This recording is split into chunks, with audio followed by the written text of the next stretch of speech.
everyone, welcome back to Beyond the Pit. Today I'm joined by Steve Lamos, drummer, trumpet player, and original member of American football. How are you today? I'm doing well, Don. Thanks for having me. Thank you for being here. I actually wanted to first start off by asking, how did you first get into music? I My dad was an accordion player, uh, and my mom is very musical as well. And so I started playing violin at about age 4. I believe it was kindergarten. I still actually remember getting it. Started doing trumpet around age 8 or 9, and then started drums in college, actually around age 21, I think. Oh, heck yeah. I think I told you I just started drums, but I'm actually starting violin soon too, so that's awesome. Really? How? Yeah. What made you want to do? Everybody. I mean, drums are attractive to a lot of folks, but violin's a tricky instrument. What's making you want to learn it? I saw this one person on social media and they would like play violin, but they would play like guitar solos on violin and it Yeah. looked so awesome. And I'm like, wait, this instrument's actually really cool. So it made Cool. me want to try it. I also wanted to ask though, were there any early bands that shaped like your musical path to like where you are today? Yeah, I listen to lots of jazz music, Ooh. and so Miles Davis, folks like that, and all of Miles Davis's bands, both the acoustic and the electric, more rock-oriented stuff, were really valuable to me. But I my brother got me into what's now called Midwest emo. Yeah. I don't think it was really called that back then. It was just emo. Yeah. My brother listened to a lot of those bands and knew Mike and Steve actually as Oh, friends. They're a little bit younger than me, and he introduced me to that music. And did so he? that music was really powerful for me. And then there were a lot of indie bands in Chicago, um, and also Champaign Urbana, that were pretty powerful influences as well. That's pretty awesome. Yeah. Did he like know him from just the music scene around? Cause wasn't Mike in a few bands like before American football and stuff? I forgot if Captain Jazz started Yeah, before. Captain Jazz. That's the first time I ever saw Mike. Was he was playing drums in Captain Jazz? Oh, Yeah, they had those bands were playing all around the suburbs that we grew up, and those kids were all skaters, or either skaters or friends of skaters. So my brother skated, and there was a half pipe down the street, and I think he met all of those guys there. Um, and the kids would also run around the suburbs and cause trouble. I think he actually met Steve Holmes causing trouble together. I won't that's say what funny. kind of trouble, but it was all it's teenage hijinks Yeah, that's or really something. funny. I also wanted to go back to LP1. Why was that house chosen for the album cover? And also, what do you think of all the fans who make pilgrimages to the house? Have you seen that on social media? I have, yeah. Chris Strong, the photographer, lived in that house, Oh. um, and I still to this day haven't set foot inside of it. I've been the outside a lot, and my wife actually, when we first started dating, lived directly behind it at Oh. 704 Illinois. So I was around it. I think it's amazing that people are so interested in that house. It's really kind of it's sort of touching that Yeah. it means so much to people. I don't know if you know this. That house was owned at that time by a guy named Victor Krause. Victor Krause I is Alison Krause's brother, the famous bluegrass artist, and um also the guitar player for the Krause and Robert Plant band. So that house has an interesting history, and somebody at Polyvinyl, their grandparents lived in it or something. So there's some interesting energy around that house involving music and something. yeah. So there you go. I heard it's an Airbnb now too. It is. Yeah. I think we wanted to get it to save it, and I think the goal is really to make it kind of an interesting art space. Yeah. But we're also doing Airbnb some because we got to pay the mortgage on the thing. Yeah. True. But I don't. It's certainly that's supposed to support poetry readings and small shows and that sort of thing in the house. That's pretty awesome. You live in Colorado now, right? I do, not too far from Boulder. Yeah. What's the writing process like, or even just practicing with you and the rest of the band living in different places? Is it a lot of like file sharing, or do you at least try to get in the same room like once a month or so? Great question. Yeah, it's all of those things. A lot of file sharing. We do a lot of individual things, and Nate, bass player and producer extraordinaire, like assembles these things often and like lines them up so they become demo tracks, and then we do get in rooms together when we can. But it's expensive to do that, and so the file sharing is miraculous. Mike is a real strong catalyst. Mike has tons of ideas. I think Nate brings things together. Once in a while, Holmes will kick something to start a song off, or I will even with a drum beat or something like that. But I feel like as old people who live far away from each other, we have figured out a process. Oh, that's pretty cool. Yeah. Which American football song would you say is actually your favorite to play live? Ooh, to play like I have a few, but "Stay Home" from the first record is probably my favorite. That one really sits nicely. I don't think I've ever grown weary of that song. It's pretty interesting to me still. We've been doing "Born to Lose" on Oh, this last yeah. tour, Yeah. and kind of letting loose a little at the end, and that's been a good time. And then I would say "Every Wave."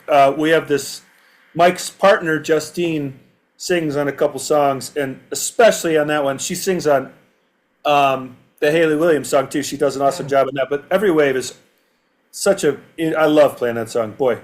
So those are three. Stay Home is actually probably my favorite song of LP1. That's pretty awesome. Tell me something, Dom. You have on an obituary hat. There's Yep. heavy music all over the place. How on earth does anything this band is doing relate to the music that you listen to, and ostensibly this podcast is, your audience? Because I'm flattered by it, but I also it seems like this would be like perceived as kind of the anti metal or something, or like people who like metal No. would think this is just boring and quiet or something. I don't know. You'd be very surprised. I have this massive, okay, I got a few stickers on here too. I actually Yeah. put them here recently. I have this massive CD case. Half these are like Pink Floyd or jazz or Frank Sinatra. And then Oh, I just have sweet. all metal. Actually, in here, hold on.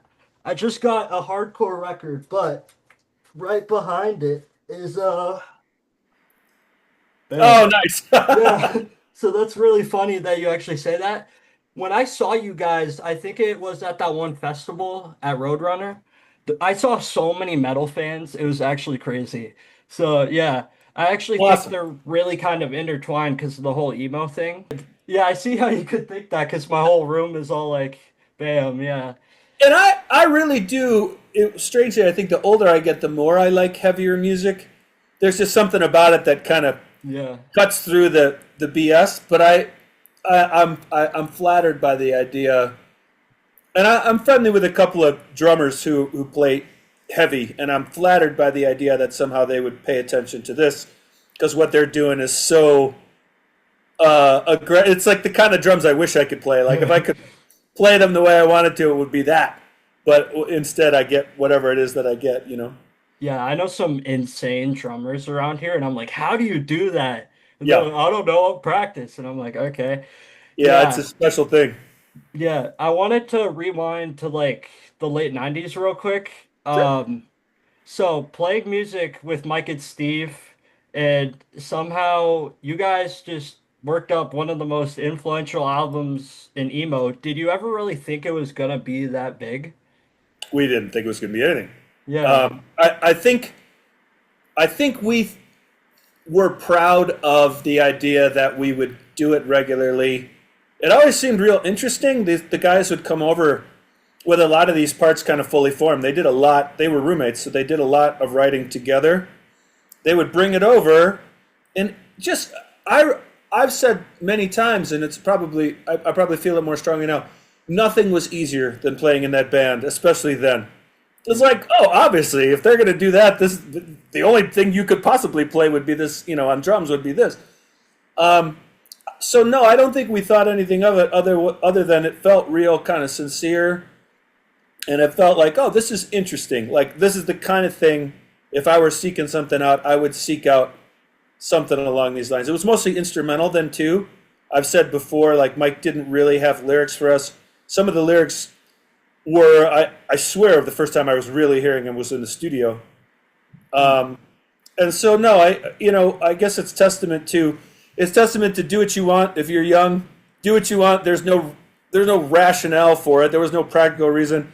If you're lucky enough to be in a college town where you can just be around young people, like we just did it to do it. There was yeah. no There was absolutely no reason to do it, and it was a different time, a different place, and it was cheap there, so we didn't all have to work 40 hours and go to school and do these things like your generation does. But it's sort of living proof that 30 years later, something we did to kill time is somehow still, means something to people. It's wild. It's totally wild.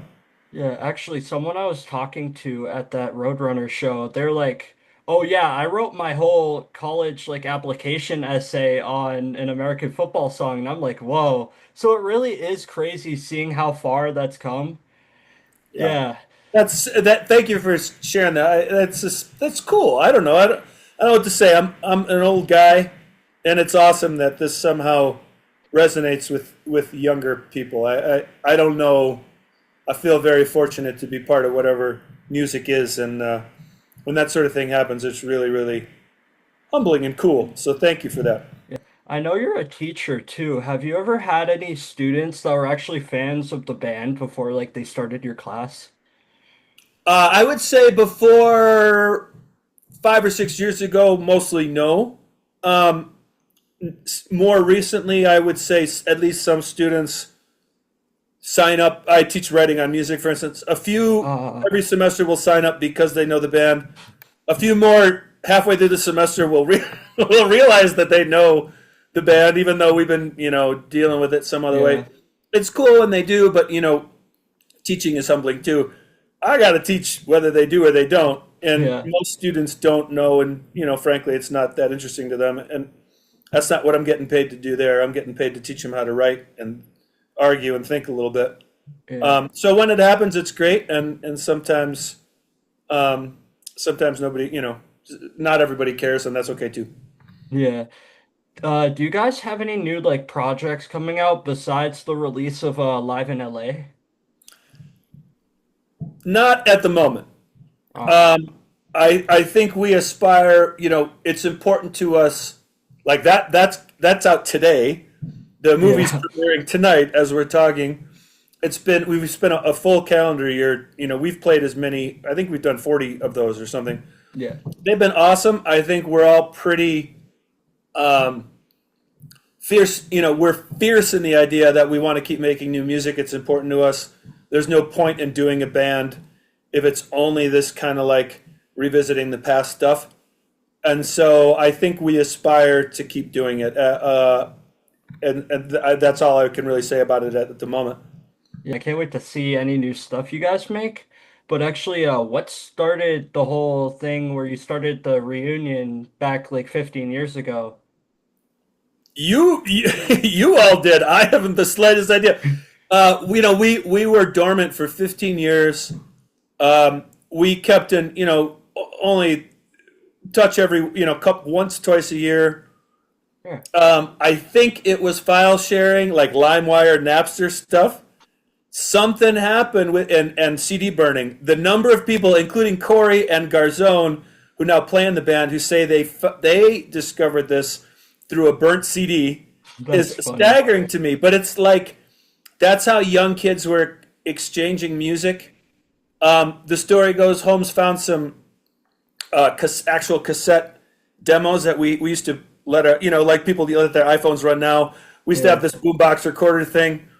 He sent those tapes to Polyvinyl, and they clearly knew that there was some sort of interest in this between that and the tapes. They're like, let's reissue it. That was the catalyst. I think we got invited to play 2 reunion gigs, and that's been 10 years of reunion now. It's crazy. That is really crazy. Yeah. Napster was far before my time, but I do know a lot of Napster stories. Like for example, Metallica, I heard about all the lawsuit stuff with Napster. It's Yeah. yeah, it's pretty crazy. And I remember feeling similarly to I think the argument they were making that this is stealing from artists, Yeah. this is that. Who if any of us in our wildest dreams could have imagined what the internet would be, or how music is essentially circulated for free now, and it's Yeah. just changed the game. That said, um, tape trading, I engaged in tape trading. It was all part of being a music fan. I used to trade Sun Ra tapes with some guy I still to this day have never met, but we would trade music back and forth. I'd send him weird bootleggy stuff, and he'd send That's me funny. Sun Ra tapes. So it was part of being a fan.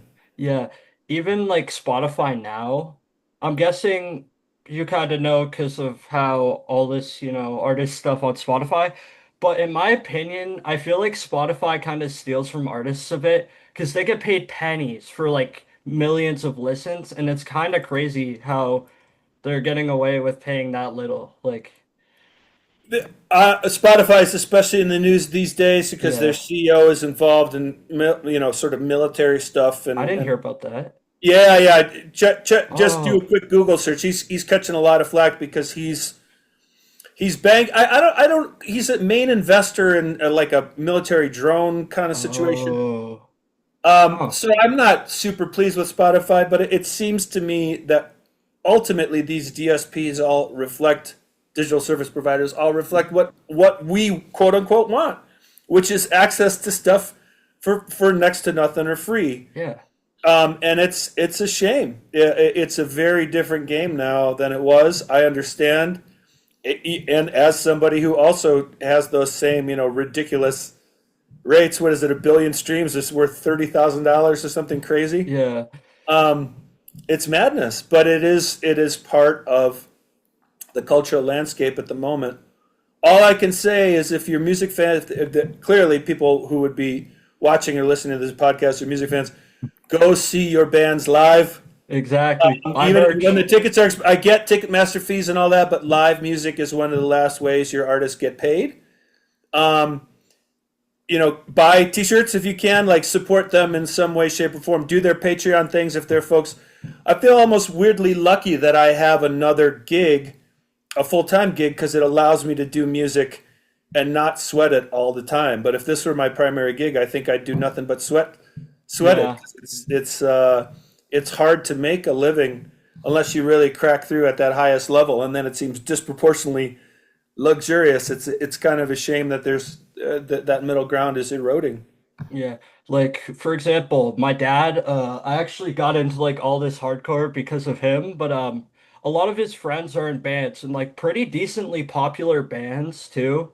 Like say like 70,000 monthly listeners or something. And they barely get anything besides from shows. So during the summer, they'll always have to do like side jobs, like some of them do like tiling, plus their main job to pay for like everything, and it's pretty crazy. It's a labor of love. It's not a sustainable Mhm. model. But in the contemporary mediascape is this way, and I think unless people actively decide, so for instance, it seems like Bandcamp is tries to be an ethical DSP, and I need to force myself to do Bandcamp exclusively. I need to Yeah. do it. And then I go back and I'm like, oh man, I got my Spotify subscription and I like having access. And at the end of the day, I'm part of the problem. And Yeah. I know a lot of folks who are part of the problem. It's a tricky situation. Yeah, I've been actually trying to switch to mainly like CDs and cassettes as of recent, but I feel like it would be better if I just did Bandcamp, but I already have like three MP3 players. Like I have a Walkman over there and I have I have a little like Sony PSP. And they actually made specific CDs for the PSP for bands. Like No kidding. Deftones has like a Live in Hawaii album and stuff, and it's pretty cool. Yeah. I think for the hobbyist, the physical, like I do listen to LPs. I kind of stopped listening to CDs because you can stream, but Yeah. LPs have their own sonic quality if you have the right kind of stuff. But they take up space. I'm here to tell you, Yeah. my old house, there's a lot of space taken up with CDs and LPs. Yeah. So that's not the normal way of thinking these days, but I love it. Yeah, definitely. Since we're kind of running short on time, I have one last question for you. If you could play a show with any band, past or present, or any artist, who would it be in your opinion? I know that's a hard question, but Oh man, like play drums with them or American football plays with this other band? play drums with. Oh God, oh you're killing me. This Yeah, my so bad. oh my goodness. I don't even know how to answer that. Like an artist I always wished I had seen It would be and I'm presumptuous even to say this, but like somebody like Prince, just to Yeah. spend a few minutes playing music with Prince would have been amazing. Um, there's a guy, a contemporary artist named Bill Frisell. I'm an enormous fan of, and I don't know that I'm really the right kind of drummer for him, but God, it would be magic just to sit and make music with him for a few minutes. He's such a special player. Oh God, who else would I? I got my Gillian Welch shirt on. I Yeah. just saw her and Dave Rawlings. Like somehow to accompany them would be magic. Oh man, I don't know. So many. Like I'm a big Katie Lang fan. Like to play that kind of chill music. So I could go on and on. Yeah. It's been a true pleasure having you on the show today. Is there anything else you'd like to say before we end off the episode? No, I just want to thank you. I wasn't sure what to expect. Again, you had mentioned metal and hardcore as kind Yeah. of you know uh, your main interest, and so it's really flattering to be able to chat with you a bit. Thank you. I actually want to give a little update on the actual podcast for the listeners. I think I'm gonna be bridging out of just music. Like, there's this game I really like, and I have an opportunity to interview one of the voice actors for it, and it's one of my favorite games. I don't know if you know Metal Gear, but one Sure. of the characters, I have an opportunity to do an interview with, so I'm really thinking about it. So I think I'm gonna branch out of music. Oh, that sounds awesome. Yeah, I remember the first version of Metal Gear when I was in college, which shows you how long that franchise has been around. yeah. I actually have this right next to me because it's my favorite game of all time Oh wow! for PlayStation 2. I found it Nice, in Canada for 50 cents, which is nice. absolutely insane. Yeah. Well done. But thank you for being here. Oh, my pleasure, Dom. Thank you. Anytime.